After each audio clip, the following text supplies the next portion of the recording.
Continuidade ao nosso estudo sobre misturas, beleza? A gente hoje vai falar sobre misturas do cotidiano, tá bom? Então fica ligadinho aí, ainda é continuidade, aquela historinha lá, mistura homogênea, heterogênea, a gente agora vai trazer alguns exemplos, beleza? Bora simbora, bora estudar, galerinha, foco total. Tá acompanhando vocês por aqui, olha no cantinho, tá bom?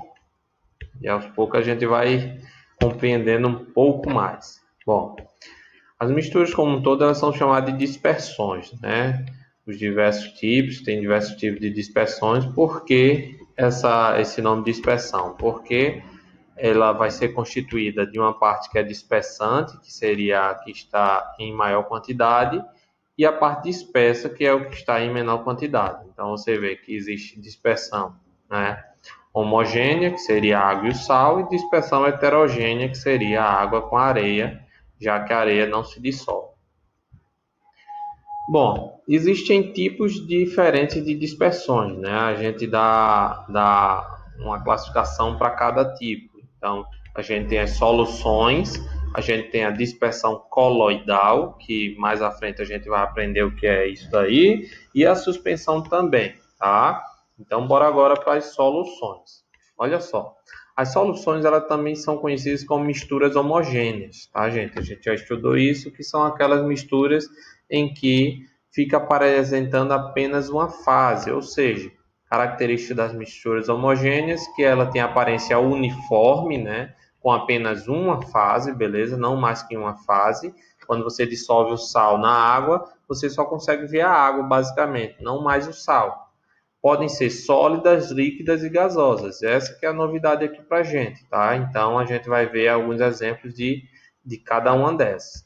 E não podem ser separadas por técnicas comuns, como filtração. Por exemplo, se você pegar água e sal e misturar e depois passar no filtro, o sal não vai ficar na água, tá? Já se você pega água e areia e mistura, como é uma mistura heterogênea, tá, gente? Não é uma solução. O que vai ocorrer? Se você passar no filtro, você consegue fazer essa separação tranquilamente. Aqui, gente, a gente chama de soluto essa parte sólida, né, os sais, que serão dissolvidos, e solvente a parte líquida, tá? Então, a água é conhecida também como solvente universal. Quando mistura os dois, a gente tem uma solução. Soluções líquidas, a gente tem como exemplo o soro caseiro, que acredito que vocês já fizeram ou já ouviram falar, certo? O vinagre, que é o ácido acético, mais água, mais alguns outros componentes, certo? Que também é uma solução líquida. E o próprio perfume, né? Que tem alguns aromas, pensemos assim, dissolvidos, né? Em geral de flores, dissolvidos na água que compõe o próprio perfume. Então, também é uma solução líquida. As ligas metálicas são as chamadas soluções sólidas, tá, gente? Você vê que você não consegue perceber quais os componentes. Numa aliança, por exemplo, de ouro 18 quilates, a 24 quilates é ouro puro, tá? Então, nesse caso, não seria solução, né? Já que a solução é uma mistura também. Seria apenas uma substância chamada de ouro.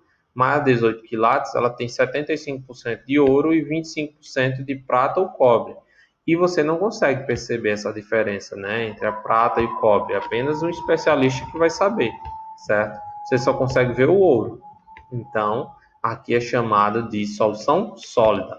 Bem como o aço, que tem ferro mais 2% de carbono, para deixar ele mais rígido, tá? Por isso que, né, o aço ele é mais forte, teoricamente, que o ferro. E o latão também, que é uma solução de cobre como solvente, a maior quantidade é de cobre, mais o zinco, tá? Que são dois metais aí formando o latão, que é utilizado bastante para a produção de instrumentos musicais. Por fim, a gente tem as soluções gasosas, né? O ar atmosférico é um exemplo, onde a gente tem 78% de nitrogênio e os demais gases, como oxigênio, dióxido de carbono, argônio, vapor de água, eles estão dispersos, né, no nitrogênio, tá? Então, o nitrogênio aqui, ó, ele acaba sendo a maior quantidade, certo? É um exemplo de solução gasosa, ar atmosférico. Vamos ficando por aqui, a gente continua na próxima aula. Valeu!